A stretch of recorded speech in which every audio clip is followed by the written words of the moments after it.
Buenos días, buenas tardes ya. Damos la bienvenida al Consejo Andaluz de Colegios de Médicos.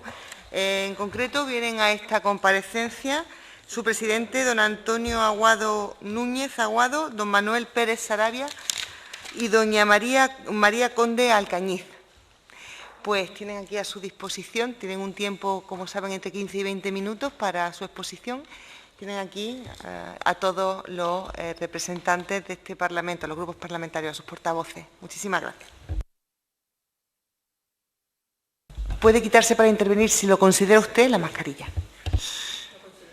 Buenos días. Ya estamos deseando todo, ¿verdad?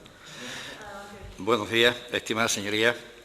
En primer lugar, agradecer la deferencia de que atiendan al Consejo Andaluz de Colegios de Médicos como corporación de derecho público y órgano de representación de la profesión médica en Andalucía, que aglutina a los 44.593 médicos habilitados para ejercer la profesión en nuestra comunidad autónoma, velando, junto con los 8 colegios provinciales, porque los médicos andaluces puedan tener un adecuado desarrollo profesional en que se vean respetados sus derechos con el objeto de que puedan seguir anteponiendo la salud de los pacientes a todo lo demás, incluso, como ha ocurrido durante esta pandemia y sucede en no pocas ocasiones, anteponiendo la integridad y la vida de los pacientes por encima de la suya propia.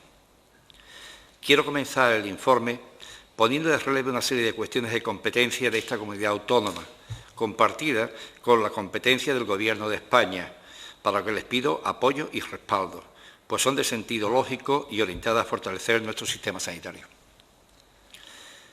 La primera cuestión fundamental es que existe una falta de médicos especialistas. Para lo que dejo citados nuestros informes anuales de demografía médica publicados en nuestros medios de comunicación. Y digo especialistas porque en España existe una bolsa acumulada de más de 8.000 médicos que no han podido y no pueden acceder a la formación de especialistas. Hay un déficit de plazas para la formación de estos médicos internos residentes que se publican anualmente. Si esta falta de médicos que pueden acceder a la especialidad, desde medicina de primaria hasta la última especialidad hospitalaria, le sumamos que en 10 años el 47% de los médicos que trabajamos en Andalucía estaremos jubilados. Eso significa que todos los años perdemos 700 médicos en Andalucía. Desde el Consejo reivindicamos que se oferten más plazas de médicos internos residentes. Me consta, porque así me lo comunicó en la última reunión que tuve con el consejero y con el gerente, que se han ofertado para el año que viene 69 plazas más. Es insuficiente. Hay que buscar otras alternativas para formar a los médicos. Y nosotros solicitamos, y creemos que es factible, de que en España hay muchos hospitales privados de gran categoría, con magníficos profesionales, a los cuales se podían acreditar para que accediesen más médicos al sistema MIR. Es una lástima que hay muchísimos compañeros que se ven ubicados a la enseñanza, que se ven ubicados a trabajar en mutuas, lo cual es muy digno, la forensía, cuando tienen una auténtica vocación de médicos clínicos o médicos quirúrgicos. Pero no tienen oportunidad de poder acceder al sistema MIR. Para evitar que nuestros médicos especialistas se acaben marchando a otros países o comunidades autónomas donde son mejor valorados, o incluso que la Administración se vea abocada ante la falta de médicos especialistas a sustituir la indispensable función médica por otras profesiones, o en el mejor de los casos a contratar especialistas formados en otros países, cuando la formación en nuestro país sigue siendo de las mejores del mundo. Lo que hay que hacer para que no se vayan, pues es modificar las condiciones contractuales para nuestros médicos, haciéndolas más atractivas en cuanto a reconocimiento, desarrollo profesional y, por supuesto, equiparación salarial con el resto de comunidades autónomas, donde las diferencias llegan a ser de 1.800 euros mensuales. No hablamos de países en el extranjero. Hace unos días exponía a la consejería que tengo ofertas cada vez mayores y más grandes de Francia, por ejemplo, donde ofrecen 9.000 euros a un médico de asistencia primaria, le dan 6 meses de formación sin tener que ejercer y le garantizan, lo más importante en mi criterio, de que no van a ver a más de 17 pacientes diarios. Todos hemos pasado, yo soy médico de familia, estoy jubilado, como es lógico por mi edad, me retiré un día que llegué y me dijeron que tenía 123 números y 14 avisos a domicilio, me retiré, dije que muy buena, mi plaza por oposición, por supuesto, de la época, y todos estamos viendo cómo un médico, pese a todo lo que se está haciendo, yo espero que no se vuelva a la situación actual, a la pandemia, en la asistencia primaria, sino que se modifique absolutamente todo, porque de todas formas se siguen viendo abocados a ver 60, 50, 60, 70 pacientes, y los que prolongan las jornadas que le ofrecen, pues desistan rápidamente, porque por la tarde ven 40 más, y cuando salen, llegan a su casa, pues se queda uno pensando qué pasará en esos 100 pacientes que he visto, cuántos no habré podido explorar por falta de tiempo, por agotamiento físico y tal. La segunda cuestión que pido que se nos apoye a nivel del Gobierno de España, sé que no tienen ustedes posibilidad de cambiarlo, es el incremento del salario base de los médicos. Hoy son 1.214,39 euros, y creo que desde hace largo tiempo, brutos mensuales, que consideramos insuficientes para una profesión que está anteponiendo la vida de los demás a la suya propia, volcada con la investigación y la asistencia a las personas sin tener en cuenta horarios ni jornadas. Les puedo decir que un médico MIR cobra 820 euros mensuales. Si estos chicos jóvenes, que son normalmente la gran mayoría, la inmensa mayoría jóvenes, no hacen guardias, pues su salario no le da ni para pagar el alquiler en la población donde estén desplazados para hacer su especialidad. Asimismo, en relación con lo anterior, pedimos, porque creemos que es de justicia, que la profesión médica sea declarada una profesión de riesgo, con los derechos que ello comporta, como son la posibilidad de acceder a una jubilación anticipada sin penalización o una mayor exigencia de las medidas de prevención de riesgos laborales, pues creemos que si siempre ha sido patente que la medicina es una profesión de riesgo, tras esta pandemia se ha podido visualizar cómo los médicos, junto con todos los sanitarios, han arriesgado su propia vida para defender y salvar a los demás. Durante la pandemia, un médico moría cada 3 días. Y tuvimos que soportar la bofetada del New York Times, donde ponía cómo los médicos en España no teníamos ni siquiera medios para poder atender. Las fotografías y aquel artículo demoledor, pues que nos situaban además en el lugar de vanguardia de la batalla, hizo mucho daño en el prestigio y en la profesión médica española. Desgraciadamente, el Gobierno de España no solamente no nos ha brindado esta justicia que nos corresponde, sino que no se escatimó lo que nos correspondía, que era la declaración de enfermedad profesional o accidente de trabajo, instrumentando a través de una amalgama normativa que ahora el Tribunal Constitucional está declarando inconstitucional. Fíjense que la cuestión de la salud laboral siempre ha sido una reivindicación de la profesión médica. Yo tuve otro periodo de presidente hace unos años y ya lo reivindicamos y en este mismo Parlamento lo pedimos, de que se argumentara la posibilidad de que los médicos tuviésemos una mejor protección laboral. Si hubiese sucedido eso, probablemente no nos hubiésemos encontrado que cuando estalló la pandemia no teníamos ningún medio de protección, ni en quirófanos prácticamente, ni en hospitales, ni los médicos de primaria, ni en ninguna consulta para protegernos de la pandemia. Hoy, 4 años después, nos preguntamos si en aquel momento se hubiera tenido en cuenta esas reivindicaciones, si hubiéramos tenido mejores medios de protección individual frente a la pandemia, o si tendríamos hoy más médicos especialistas como la evidencia nos demuestra que son necesarios. Por cierto, que en aquel informe también reivindicamos que se declarase normativamente la autoridad pública de los médicos, como ya ocurre en otras regiones o en otras comunidades, como por ejemplo limítrofe, la ley que hay en Extremadura y otras comunidades autónomas, que los contratos de unidades de gestión clínica estuvieran guiados e incentivados por resultados en salud, o la interoperabilidad de las historias clínicas en el ámbito de las distintas comunidades autónomas e incluso en la medicina privada. Yo voy a Madrid y presento mi tarjeta y no vale, no tengo la historia clínica, no sabes lo que tomo. Es increíble que en España tengamos 17 procedimientos diferentes. Los médicos no lo alcanzamos a entender.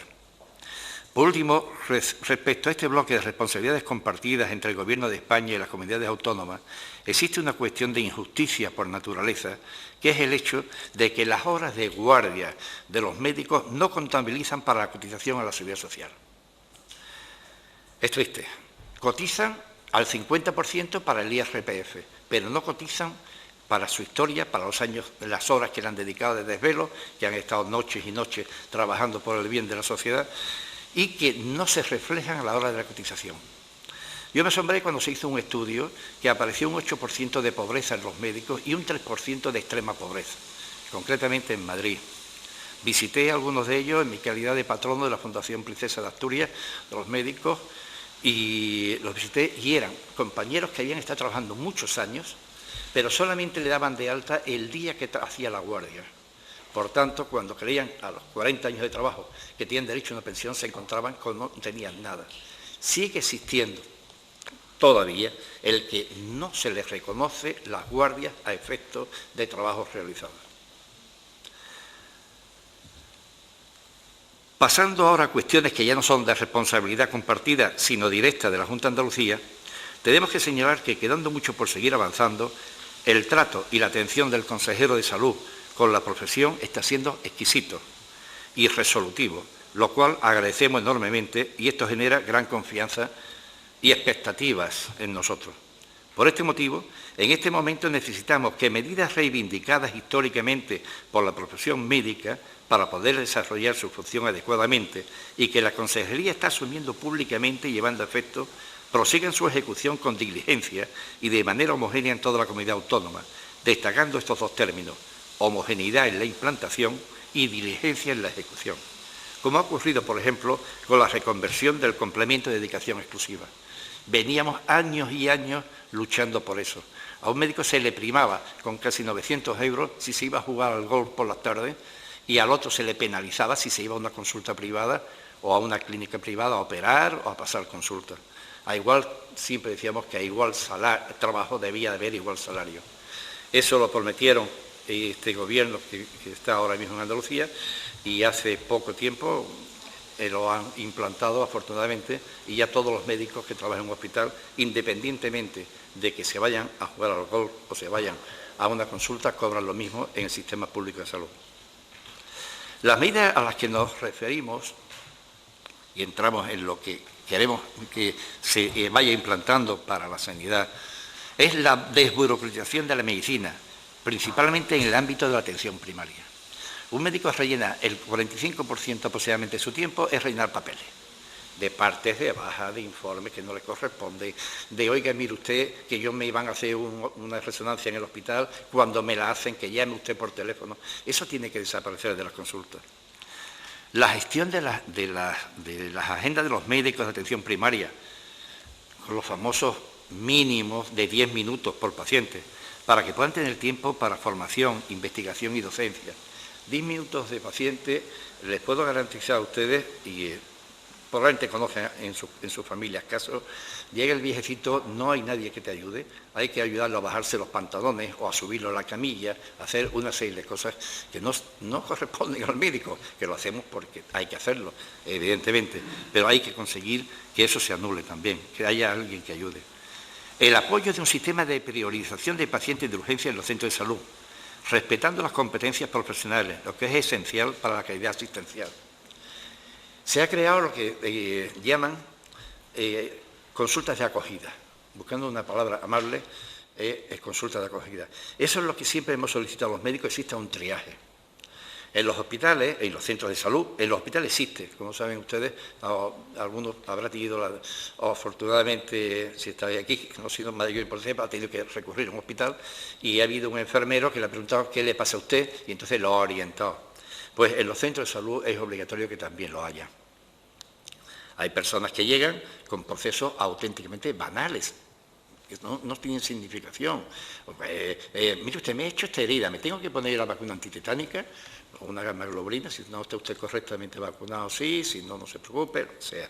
Oiga, que tengo una llaguita en la boca, ¿qué me pueden poner? Esas consultas pueden ser perfectamente atendidas en el triaje, en esa consulta de acogida.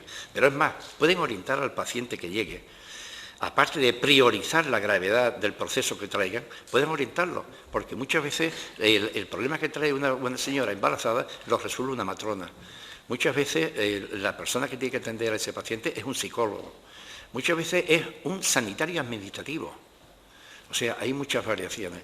Eso me consta que viene, también tenemos cosas que hablar de ese tema, pero viene ya reflejado como un motivo que sí han aceptado de implantarlo en los centros de salud. La innovación, la incentivación necesaria para que los médicos vuelvan a querer ser directores de unión de las unidades de gestiones públicas. Tenemos ahí un problema. El problema de las unidades de gestión pública es que hemos ganado las sentencias en las cuales dice que debe ser un médico el que las dirija. Todavía, hace poco me decía el gerente que quedan muy pocos, pero quedan, y quedan sin cubrir también muchas. Hay enfermeros que están cumpliendo las funciones de unidades de gestión pública. Al parecer, tienen un incentivo económico y además le liberan de su trabajo. En los médicos que lo hacen el incentivo económico no existe y lo que le liberan es de un poquito de su trabajo. Hay que incentivarlos para que puedan hacerlo. El reconocimiento, la promoción e incentivación de los médicos docentes y los tutores médicos internos residentes, esenciales para la transmisión del conocimiento y formación de nuestros médicos más jóvenes, considerando su labor como mérito a todos los efectos, acreditándolos con puntos para las ofertas públicas de empleo, así como darlos de tiempo para su función y reconocimiento profesional. Hay excelentes compañeros, magníficamente sensibilizados con la docencia, que se resisten, porque tienen que seguir pasando sus consultas íntegras. No le dan ni siquiera que lleven puesto que es un tutor, no tienen un despacho donde reunirse con su eso, y por supuesto no tienen reconocimiento económico de ningún tipo. Hay que incentivarlos, si no vamos a ir perdiendo a esos grandes profesionales que vocacionalmente y cumpliendo el código deontológico transmiten a los médicos jóvenes sus conocimientos y que cada día vemos más difícil el poderlos encontrar. Como hemos señalado ya antes, es esencial alcanzar la equiparación salarial en la que la Consejería ya ha dado los primeros pasos, pues es del todo injusto que los médicos andaluces seamos los que menos cobran en la media nacional. Ahí me han prometido, y además sé que es cierto que han ido aumentando y que en el próximo 1 de enero también querían aumentar, tanto en las guardias como en la media nacional. No pedimos ganar como gana en Navarra, sabemos que es imposible, que el dinero que se dedica en Navarra a una persona para la sanidad nunca se puede alcanzar en Andalucía por su sistema y sus peculiaridades, pero que ganen 1.800 euros más en otra región que en Andalucía sí duele. Duele profundamente. Pues que hagan algo, que se vaya equiparando. No queremos ganar más que nadie, queremos ganar al menos la media nacional, que es lo que se pide, que un médico en Andalucía cobre la media de lo que cobran los demás en España, con las excepciones que estoy diciendo que los reconozco que no se pueden alcanzar. Bueno, pues usted, si allí se dedica muchos miles de euros y aquí se dedican la cuarta parte, pues no pueden pagarle, no nos pueden pagar igual. En cuanto a las ofertas públicas de empleo, confiamos en que se prosiga con la periodicidad y resolución tomada hasta el momento por el actual Gobierno andaluz. Eso tengo que reconocer que ha sido una gran labor en la última legislatura. Había por lo menos 3 OPE, ofertas de empleo público, que estaban sin resolver. Entonces te encontrabas médicos que llevaban 20 años, y no exagero, os digo de verdad, 15 años, 20 años de interino, con una inestabilidad total. Bueno, interino que era interino, al que le contrataban laboralmente 1 año, 6 meses y tal. Eso ha empezado bien. Tenemos la promesa de que se va a hacer 1 año una OPE, a los 2º años una oferta, un concurso para traslado. Esperemos y deseamos que no se pare. Las medidas que hay que tomar para que los médicos que terminan la residencia no se vayan, pues son las que estábamos hablando. Intentar pagarlos mejor, retribuirlos justamente, darle ofertas de trabajo, no como se hacía antes, de darle 1 mes en verano en un pueblo y adiós, muy buena, ya no te veo más, sino que se les contrate, aparte de los que echan las raíces en Andalucía, porque se casan y se quedan aquí, tiran, pero se nos van un porcentaje impresionante. impresionante.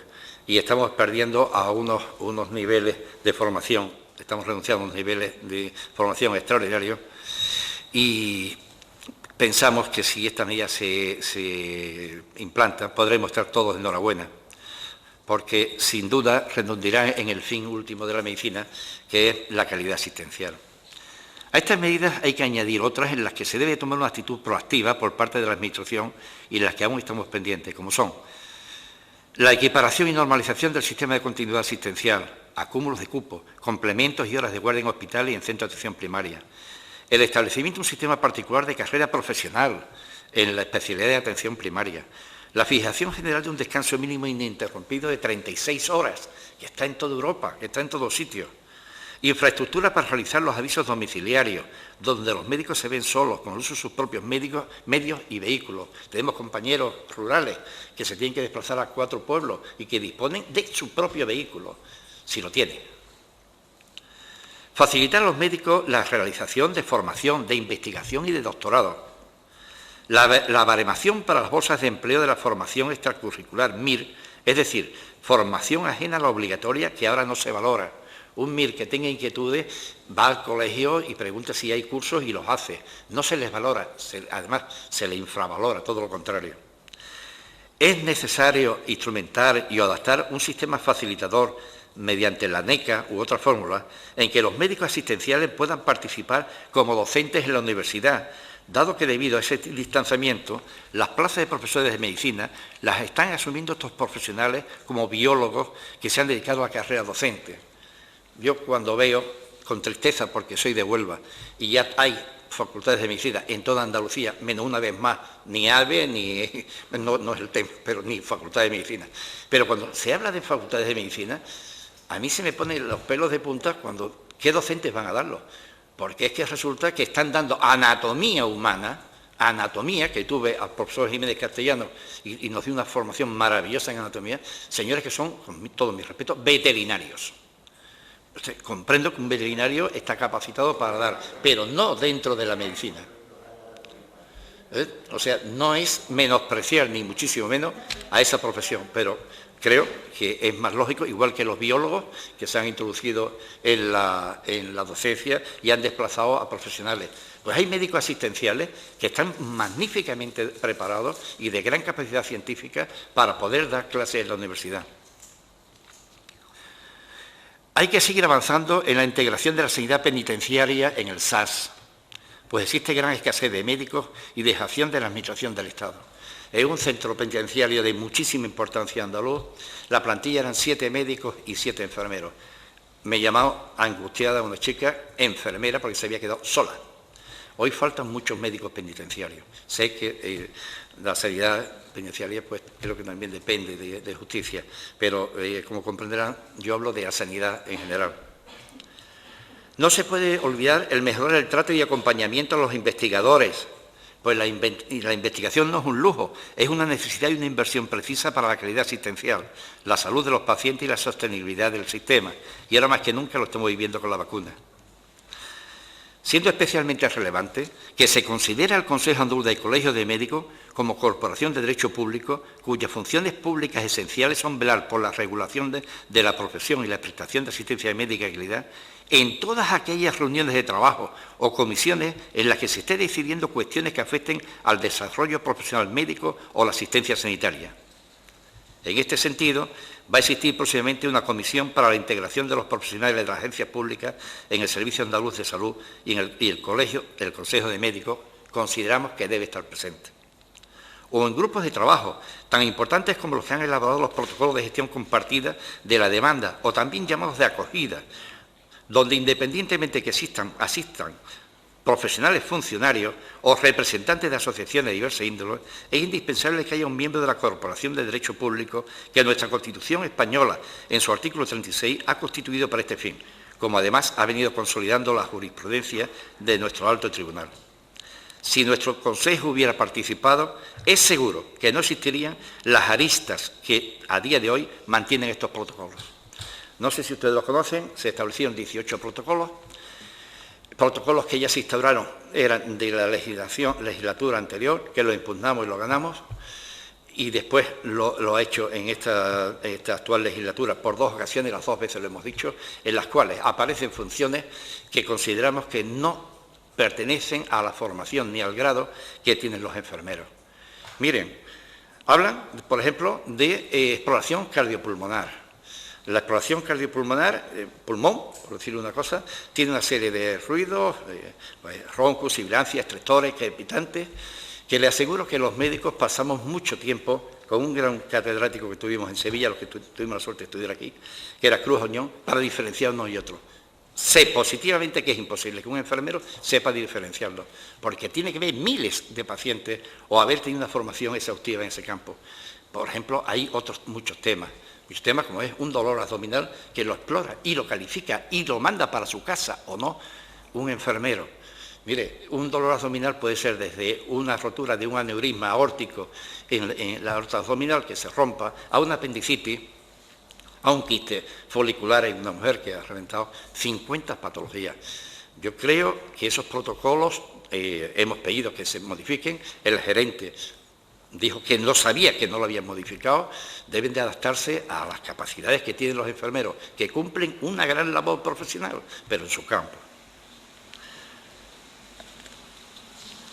Nosotros queremos dejar señalado que apoyaremos cualquier propuesta de ley o propuesta no de ley que potencie o desarrolle las cuestiones aquí enunciadas, pues el interés de la profesión médica no es otro que el interés en proteger la salud de los pacientes, y para ello también es necesario, desde luego, que los médicos también sean cuidados y reconocidos para facilitarles su altísima labor.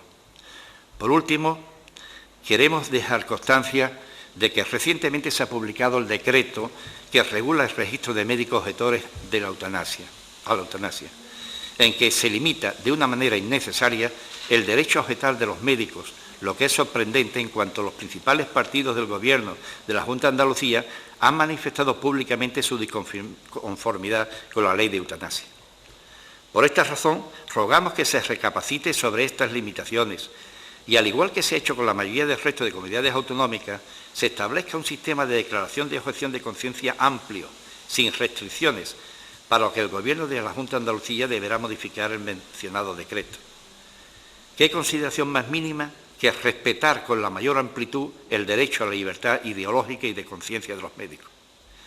También en relación con lo anterior, queremos dejar constancia, y lo ha reflejado la Organización Mundial de la Salud, que el Consejo Andaluz de Colegios de Médicos manifiesta, para evitar cualquier atisbo de duda, que la eutanasia no es un acto médico, pues es totalmente contrario a los valores y principios que rigen a la profesión médica desde sus inicios. En el caso de que un médico lleve a efectos actos eutanásicos, no podrá ser sancionado deontológicamente, nunca, porque actúa amparado por una ley legítimamente aprobada en un país democrático por los representantes de la ciudadanía. Pero no lo va a hacer en condición de médico, sino que serán actos ajenos a la profesión. Para comprender mejor este posicionamiento, les invito a visitar nuestra página web y medios, donde constan nuestras declaraciones sobre esta materia y otras, señalando que es muy importante para nuestra sociedad que transmitamos un mensaje de apoyo y acompañamiento a las personas enfermas o discapacitadas, siendo la herramienta sanitaria ideal los cuidados paliativos. Mueren en España 80.000 personas todos los años todavía sin cuidados paliativos. Los cuidados paliativos son de muchas clases, de muchos tipos, desde ponerle morfina para evitar el dolor, hasta una palabra de cariño, cogerle la mano a un paciente que está falleciendo, o ponerle bien su almohada, o darle una palabra de consuelo. Pero mueren 80.000 personas todavía en España sin cuidados paliativos. Le tengo que rogar que vaya finalizando, por favor. Finalizo. Para finalizar, ha sido usted acertado plenamente. Muchas gracias. Para finalizar, el Consejo Andaluz de Colegios de Médicos se pone a disposición de sus ilustrísimas señorías para todos cuantos puedan necesitar ampliación de alguna información de la esbozada en el presente informe, así como para invitarles a participar en todas nuestras actividades y, en concreto, en la próxima 7ª Convención de la Profesión Médica en Andalucía, que celebraremos los días 25, 26 y 27 de noviembre en Huelva, donde será un placer recibirles. En este momento trataremos los retos tecnológicos de la sanidad, analizaremos el momento que nos encontramos respecto a la atención primaria, reflexionaremos sobre el adecuado el derecho de la objeción de conciencia. Trataremos de fijar modelos adecuados para la investigación desde la bioética o sobre el adecuado desarrollo de la medicina privada, entre otros aspectos sanitarios de gran interés. He tenido el honor de informar en Sevilla a 2 de noviembre de 2021. Comprendo que es imposible hablar de todos los problemas que afectan a la sanidad.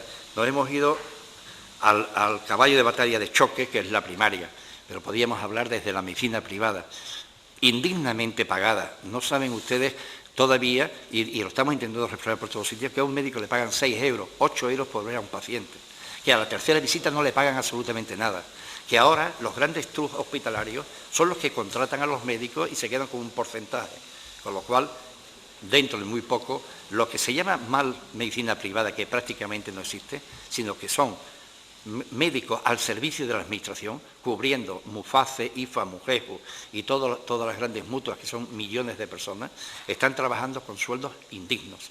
Y no le hablo de los inspectores, de los 061 tal, porque sería mucho tiempo de hacerlo.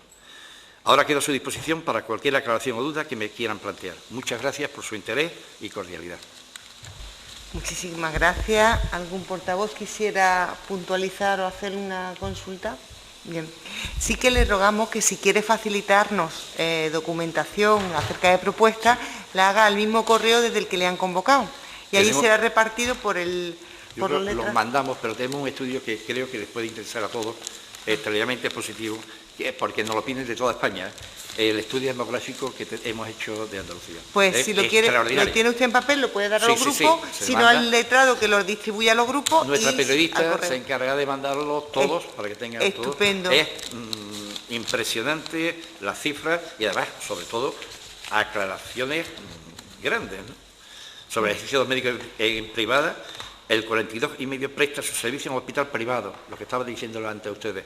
El 37% en una consulta privada particular y el 20% alquila una consulta en un centro policlínico. O sea, más de un 65% prácticamente de los médicos privados ya no son privados. O sea, pagan a una clínica que le cobra o paga a un centro hospitalario que también les retrae sus intereses. Pues seguro que le vendrá bien a los grupos. Esto lo tengo a vuestra disposición. También creo tenerlo. Que puede valer muchísimo para tener realmente las cifras. Y aquí las nuestras son matemáticas, aquí no hay, porque gracias a Dios consiguió el Tribunal Constitucional que dejásemos de ser la única comunidad de Europa que la colegiación médica no era obligatoria. Al ser obligatoria tenemos todos los datos. Es barómetro de la sanidad privada en Andalucía, está terminado y presentado el 27 de julio del 2021 y tendremos mucho gusto en que la periodista se lo mande a todos ustedes. Pues muchísimas gracias y por favor de parte de este grupo de trabajo y de los portavoces de los distintos grupos, la enhorabuena a todo el colectivo médico por su implicación y por su gran labor en esta pandemia. Gracias por su exposición. Muchas gracias.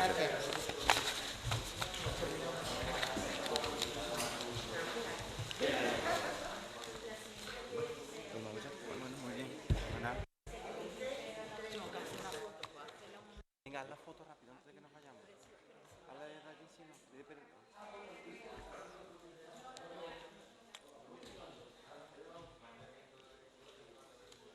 ¿Se quiere hacer una foto?